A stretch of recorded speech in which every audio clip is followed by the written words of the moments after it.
Pride and Prejudice by Jane Austen, Volume 3, Chapter 1. Elizabeth, as they drove along, watched for the first appearance of Pemberley woods with some perturbation, and when at length they turned in at the lodge, her spirits were in high flutter. The park was very large and contained a great variety of ground. They entered it in one of its lowest points, and drove for some time through a beautiful wood, stretching over a wide extent. Elizabeth's mind was too full for conversation, but she saw and admired every remarkable spot and point of view. They gradually ascended for 1/2 mile, and then found themselves at the top of a considerable eminence, where the wood ceased and the eye was instantly caught by Pemberley House, situated on the opposite side of a valley into which the road with some abruptness wound. It was a large, handsome stone building, standing well on rising ground, and backed by a ridge of high woody hills. And in front, a stream of some natural importance was swelled into greater, but without any artificial appearance. Its banks were neither formal nor falsely adorned. Elizabeth was delighted. She had never seen a place for which nature had done more, or where natural beauty had been so little counteracted by an awkward taste. They were all of them warm in their admiration, and at that moment she felt that to be mistress of Pemberley might be something. They descended the hill, crossed the bridge, and drove to the door, and, while examining the nearer aspect of the house, all her apprehensions of meeting its owner returned. She dreaded lest the chambermaid had been mistaken. On applying to see the place, they were admitted into the hall, and Elizabeth, as they waited for the housekeeper, had leisure to wonder at her being where she was. The housekeeper came, a respectable-looking, elderly woman, much less fine and more civil than she had any notion of finding her. They followed her into the dining parlour. It was a large, well-proportioned room, handsomely fitted up. Elizabeth, after slightly surveying it, went to a window to enjoy its prospect. The hill, crowned with wood from which they had descended, receiving increased abruptness from the distance, was a beautiful object. Every disposition of the ground was good, and she looked on the whole scene, the river, the trees scattered on its banks, and the winding of the valley, as far as she could trace it, with delight. As they passed into other rooms, these objects were taking different positions, but from every window there were beauties to be seen. The rooms were lofty and handsome, and their furniture suitable to the fortune of their proprietor. But Elizabeth saw with admiration of his taste that it was neither gaudy nor uselessly fine, with less of splendor and more real elegance than the furniture of Rosings. And of this place, thought she, I might have been mistress. With these rooms I might now have been familiarly acquainted. Instead of viewing them as a stranger, I might have rejoiced in them as my own, and welcomed to them as visitors my uncle and aunt. But no, recollecting herself, that could never be. My uncle and aunt would have been lost to me. I should not have been allowed to invite them. This was a lucky recollection. It saved her from something like regret. She longed to inquire of the housekeeper whether her master were really absent, but had not the courage for it. At length, however, the question was asked by her uncle, and she turned away with alarm while Mrs. Reynolds replied that he was, adding, "But we expect him tomorrow with a large party of friends." How rejoiced was Elizabeth that their own journey had not by any circumstance been delayed a day. Her aunt now called her to look at a picture. She approached and saw the likeness of Mr. Wickham, suspended amongst several other miniatures over the mantelpiece. Her aunt asked her, smilingly, how she liked it. The housekeeper came forward and told them it was the picture of a young gentleman, the son of her late master's steward, who had been brought up by him at his own expense. He is now gone into the army, she added, but I am afraid he has turned out very wild. Mrs. Gardiner looked at her niece with a smile, but Elizabeth could not return it. "And that," said Mrs. Reynolds, pointing to another of the miniatures, "is my master, and very like him. It was drawn at the same time as the other, about 8 years ago. I have heard much of your master's fine person," said Mrs. Gardiner, looking at the picture. "It is a handsome face, But, Lizzie, you can tell us whether it is like or not." Mrs. Reynolds' respect for Elizabeth seemed to increase on this intimation of her knowing her master. "Does that young lady know Mr. Darcy?" Elizabeth colored and said, "A little. And do you not think him a very handsome gentleman, ma'am?" "Yes, very handsome." "I am sure I know none so handsome. But in the gallery upstairs you will see a finer, larger picture of him than this. This room was my late master's favorite room, and these miniatures are just as they used to be then. He was very fond of them." This accounted to Elizabeth for Mr. Wickham's being among them. Mrs. Reynolds then directed their attention to one of Miss Darcy, drawn when she was only 8 years old. "And is Miss Darcy as handsome as her brother?" said Mr. Gardiner. "Oh, yes, the handsomest young lady that ever was seen, and so accomplished. She plays and sings all day long. In the next room is a new instrument just come down for her, a present from my master. She comes here tomorrow with him." Mr. Gardiner, whose manners were easy and pleasant, encouraged her communicativeness by his questions and remarks. Mrs. Reynolds, either from pride or attachment, had evidently great pleasure in talking of her master and his sister. "Is your master much at Pemberley in the course of the year?" "Not so much as I could wish, sir, but I dare say he may spend half his time here, and Miss Darcy is always down for the summer months." "Except," thought Elizabeth, "when she goes to Ramsgate." "If your master would marry, you might see more of him." "Yes, sir, but I do not know when that will be. I do not know who is good enough for him." Mr. and Mrs. Gardiner smiled. Elizabeth could not help saying, "It is very much to his credit, I am sure, that you should think so." "I say no more than the truth, and what everybody will say that knows him," replied the other.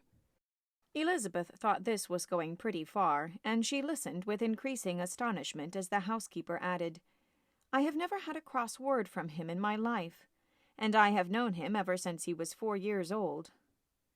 This was praise, of all others most extraordinary, most opposite to her ideas. That he was not a good-tempered man had been her firmest opinion. Her keenest attention was awakened. She longed to hear more, and was grateful to her uncle for saying, "There are very few people of whom so much can be said. You are lucky in having such a master." "Yes, sir, I know I am. If I was to go through the world, I could not meet with the better. But I have always observed that they who are good-natured when children are good-natured when they grow up, and he was always the sweetest-tempered, most generous-hearted boy in the world." Elizabeth almost stared at her. "Can this be Mr. Darcy?" thought she. "His father was an excellent man," said Mrs. Gardiner. "Yes, ma'am, that he was indeed, and his son will be just like him, just as affable to the poor." Elizabeth listened and wondered, doubted, and was impatient for more. Mrs. Reynolds could interest her on no other point. She related the subject of the pictures, the dimensions of the rooms, and the price of the furniture in vain. Mr. Gardiner, highly amused by the kind of family prejudice to which he attributed her excessive commendation of her master, soon led again to the subject, and she dwelt with energy on his many merits as they proceeded together up the great staircase. "He is the best landlord and the best master," said she, "that ever lived. Not like the wild young men nowadays who think of nothing but themselves. There is not one of his tenants or servants but what will give him a good name. Some people call him proud, but I am sure I never saw anything of it. To my fancy, it is only because he does not rattle away like other young men." "In what an amiable light does this place him," thought Elizabeth. "This fine account of him," whispered her aunt as they walked, "is not quite consistent with his behavior to our poor friend. Perhaps we might be deceived. That is not very likely. Our authority was too good."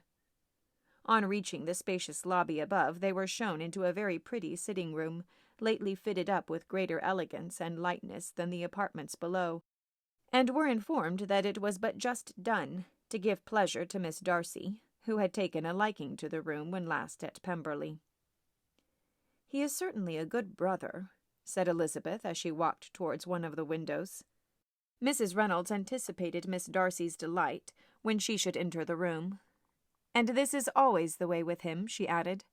"Whatever can give his sister any pleasure is sure to be done in a moment. There is nothing he would not do for her." The picture gallery and 2 or 3 of the principal bedrooms were all that remained to be shown.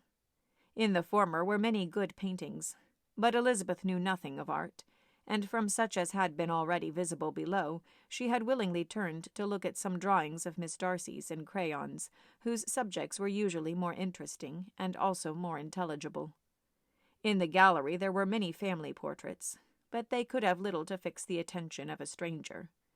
Elizabeth walked on in quest of the only face whose features would be known to her. At last it arrested her, and she beheld a striking resemblance of Mr. Darcy, with such a smile over the face as she remembered to have sometimes seen when he looked at her.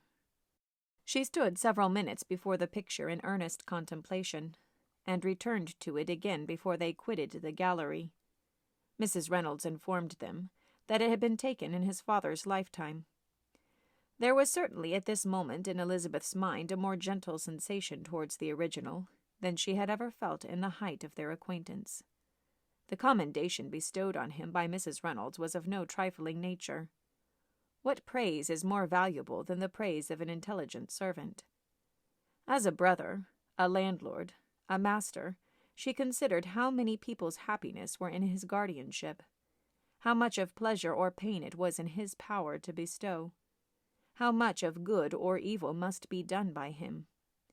Every idea that had been brought forward by the housekeeper was favorable to his character, and as she stood before the canvas on which he was represented, and fixed his eyes upon herself, she thought of his regard with a deeper sentiment of gratitude than it had ever raised before. She remembered its warmth, and softened its impropriety of expression. When all of the house that was open to general inspection had been seen, they returned downstairs, and taking leave of the housekeeper, were consigned over to the gardener, who met them at the hall door. As they walked across the lawn towards the river, Elizabeth turned back to look again.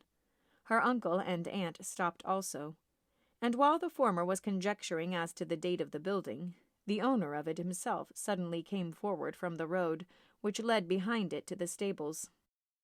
They were within 20 yards of each other, and so abrupt was his appearance that it was impossible to avoid his sight. Their eyes instantly met, and the cheeks of each were overspread with the deepest blush. He absolutely started, and for a moment seemed immovable from surprise, but shortly recovering himself, advanced towards the party and spoke to Elizabeth, if not in terms of perfect composure, at least of perfect civility. She had instinctively turned away, but stopping on his approach received his compliments with an embarrassment impossible to be overcome. Had his first appearance, or his resemblance to the picture they had just been examining, been insufficient to assure the other two that they now saw Mr. Darcy, the gardener's expression of surprise on beholding his master must immediately have told it.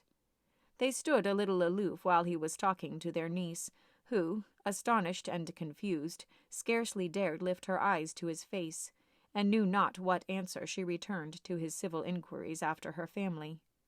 Amazed at the alteration in his manner since they last parted, every sentence that he uttered was increasing her embarrassment, and every idea of the impropriety of her being found there, recurring to her mind, the few minutes in which they continued together were some of the most uncomfortable of her life. Nor did he seem much more at ease. When he spoke, his accent had none of its usual sedateness, and he repeated his inquiries as to the time of their having left Longbourn, and of her stay in Derbyshire so often, and in so hurried a way as plainly spoke the distraction of his thoughts. At length every idea seemed to fail him, and after standing a few moments without saying a word, he suddenly recollected himself, and took leave. The others then joined her, and expressed their admiration of his figure, but Elizabeth heard not a word, and, wholly engrossed by her own feelings, followed them in silence. She was overpowered by shame and vexation. Her coming there was the most unfortunate, the most ill-judged thing in the world. How strange must it appear to him! In what a disgraceful light might it not strike so vain a man! It might seem as if she had purposely thrown herself in his way again. Oh, why did she come? Or why did he thus come a day before he was expected? Had they been only 10 minutes sooner, they should have been beyond the reach of his discrimination, for it was plain that he was that moment arrived, that moment alighted from his horse or his carriage. She blushed again and again over the perverseness of the meeting, and his behavior, so strikingly altered. What could it mean? That he should even speak to her was amazing, but to speak with such civility, to inquire after her family. Never in her life had she seen his manner so little dignified, never had he spoken with such gentleness as on this unexpected meeting. What a contrast did it offer to his last address in Rosings Park, when he put his letter into her hand. She knew not what to think, nor how to account for it. They had now entered a beautiful walk by the side of the water, and every step was bringing forward a nobler fall of ground, or a finer reach of the woods to which they were approaching. But it was some time before Elizabeth was sensible of any of it, and though she answered mechanically to the appeals of her uncle and aunt, and seemed to direct her eyes to such objects as they pointed out, she distinguished no part of the scene. Her thoughts were all fixed on that one spot of Pemberley House, whichever it might be, where Mr. Darcy then was. She longed to know what at that moment was passing in his mind, in what manner he thought of her, and whether, in defiance of everything, she was still dear to him. Perhaps he had been civil only because he had felt himself at ease. Yet there had been that in his voice which was not like ease. Whether he had felt more of pain or of pleasure in seeing her she could not tell, but he certainly had not seen her with composure. At length, however, the remarks of her companions on her absence of mind roused her, and she felt the necessity of appearing more like herself. They entered the woods, and bidding adieu to the river for a while, ascended some of the higher grounds, whence, in spots where the opening of the trees gave the eye power to wander, were many charming views of the valley, the opposite hills, with a long range of woods overspreading many, and occasionally part of the stream. Mr. Gardiner expressed a wish of going round the whole park, but feared it might be beyond a walk. With a triumphant smile they were told that it was 10 miles round. It settled the matter, and they pursued the accustomed circuit, which brought them again, after some time, in a descent among hanging woods, to the edge of the water, in one of its narrowest parts. They crossed it by a simple bridge, in character with the general air of the scene. It was a spot less adorned than any they had yet visited, and the valley, here contracted into a glen, allowed room only for the stream, and a narrow walk amidst the rough coppice wood which bordered it. Elizabeth longed to explore its windings, but when they had crossed the bridge and perceived their distance from the house, Mrs. Gardiner, who was not a great walker, could go no farther, and thought only of returning to the carriage as quickly as possible. Her niece was therefore obliged to submit, and they took their way towards the house on the opposite side of the river, in the nearest direction. But their progress was slow, for Mr. Gardiner, though seldom able to indulge the taste, was very fond of fishing, and was so much engaged in watching the occasional appearance of some trout in the water, and talking to the man about them, that he advanced but little. Whilst wandering on in this slow manner, they were again surprised, and Elizabeth's astonishment was quite equal to what it had been at first by the sight of Mr. Darcy approaching them, and at no great distance. The walk being here less sheltered than on the other side allowed them to see him before they met. Elizabeth, however astonished, was at least more prepared for an interview than before, and resolved to appear and to speak with calmness, if he really intended to meet them. For a few moments, indeed, she felt that he would probably strike into some other path. This idea lasted while a turning in the walk concealed him from their view. Then, turning past, he was immediately before them. With a glance she saw that he had lost none of his recent civility, and, to imitate his politeness, she began, as they met, to admire the beauty of the place. But she had not gone beyond the words delightful and charming when some unlucky recollections obtruded, and she fancied that praise of Pemberley from her might be mischievously construed. Her color changed, and she said no more. Mrs. Gardiner was standing a little behind, and on her pausing he asked her if she would do him the honor of introducing him to her friends. This was a stroke of civility for which she was quite unprepared, and she could hardly suppress a smile at his being now seeking the acquaintance of some of those very people against whom his pride had revolted in his offer to herself. What will be his surprise, thought she, when he knows who they are? He takes them now for people of fashion. The introduction, however, was immediately made, and as she named their relationship to herself, she stole a sly look at him to see how he bore it, and was not without the expectation of his decamping as fast as he could from such disgraceful companions. That he was surprised by the connection was evident. He sustained it, however, with fortitude, and so far from going away, turned back with them, and entered into conversation with Mr. Gardiner. Elizabeth could not but be pleased, could not but triumph. It was consoling that he should know she had some relations for whom there was no need to blush. She listened most attentively to all that passed between them, and gloried in every expression, every sentence of her uncle which marked his intelligence, his taste, or his good manners. The conversation soon turned upon fishing, and she heard Mr. Darcy invite him, with the greatest civility, to fish there as often as he chose, while he continued in the neighborhood, offering at the same time to supply him with fishing tackle, and pointing out those parts of the stream where there was usually most sport. Mrs. Gardiner, who was walking arm in arm with Elizabeth, gave her a look expressive of her wonder. Elizabeth said nothing, but it gratified her exceedingly. The compliment must be all for herself. Her astonishment, however, was extreme, and continually was she repeating, "Why is he so altered? From what can it proceed? It cannot be for me. It cannot be for my sake that his manners are thus softened. My reproofs at Hunsford could not work such a change as this. It is impossible that he should still love me." After walking some time in this way, the two ladies in front, the two gentlemen behind, on resuming their places, after descending to the brink of the river for the better inspection of some curious water plant, there chanced to be a little alteration. It originated in Mrs. Gardiner, who, fatigued by the exercise of the morning, found Elizabeth's arm inadequate to her support, and consequently preferred her husband's. Mr. Darcy took her place by her niece, and they walked on together.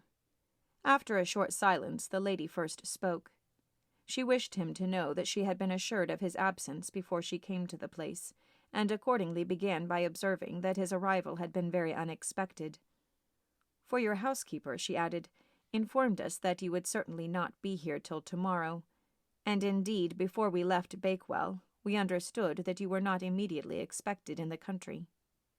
He acknowledged the truth of it all, and said that business with his steward had occasioned him coming forward a few hours before the rest of the party with whom he had been travelling. "They will join me early tomorrow," he continued, "and among them are some who will claim an acquaintance with you, Mr. Bingley and his sisters." Elizabeth answered only by a slight bow. Her thoughts were instantly driven back to the time when Mr. Bingley's name had been last mentioned between them, and if she might judge from his complexion, his mind was not very differently engaged. "There is also one other person in the party," he continued after a pause, "who more particularly wishes to be known to you. Will you allow me, or do I ask too much, to introduce my sister to your acquaintance during your stay at Lambton?" The surprise of such an application was great indeed. It was too great for her to know in what manner she acceded to it. She immediately felt that whatever desire Miss Darcy might have of being acquainted with her must be the work of her brother, and without looking farther it was satisfactory. It was gratifying to know that his resentment had not made him think really ill of her. They now walked on in silence, each of them deep in thought. Elizabeth was not comfortable. That was impossible. But she was flattered and pleased. His wish of introducing his sister to her was a compliment of the highest kind. They soon outstripped the others, and when they had reached the carriage, Mr. and Mrs. Gardiner were half a quarter of a mile behind. He then asked her to walk into the house, but she declared herself not tired, and they stood together on the lawn. At such a time much might have been said, and silence was very awkward. She wanted to talk, but there seemed an embargo on every subject. At last she recollected that she had been travelling, and they talked of Matlock and Dovetail with great perseverance. Yet time and her aunt moved slowly, and her patience and her ideas were nearly worn out before the tete-a-tete was over. On Mr. and Mrs. Gardiners coming up, they were all pressed to go into the house and take some refreshment, but this was declined, and they parted on each side with the utmost politeness. Mr. Darcy handed the ladies into the carriage, and when it drove off, Elizabeth saw him walking slowly towards the house. The observations of her uncle and aunt now began, and each of them pronounced him to be infinitely superior to anything they had expected. "He is perfectly well behaved, polite, and unassuming," said her uncle. "There is something a little stately in him, to be sure," replied her aunt, "but it is confined to his air, and is not unbecoming. I can now say with the housekeeper that though some people may call him proud, I have seen nothing of it. I was never more surprised than by his behavior to us. It was more than civil. It was really attentive.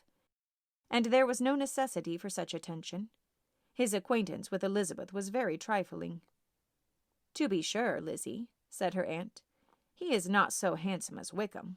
Or rather, he has not Wickham's countenance, for his features are perfectly good. But how came you to tell us that he was so disagreeable?" Elizabeth excused herself as well as she could, said that she liked him better when they met in Kent than before, and that she had never seen him so pleasant as this morning. "But perhaps he may be a little whimsical in his civilities," replied her uncle. "Your great men often are, and therefore I shall not take him at his word about fishing, as he might change his mind another day and warn me off his grounds." Elizabeth felt that they had entirely mistaken his character, but said nothing.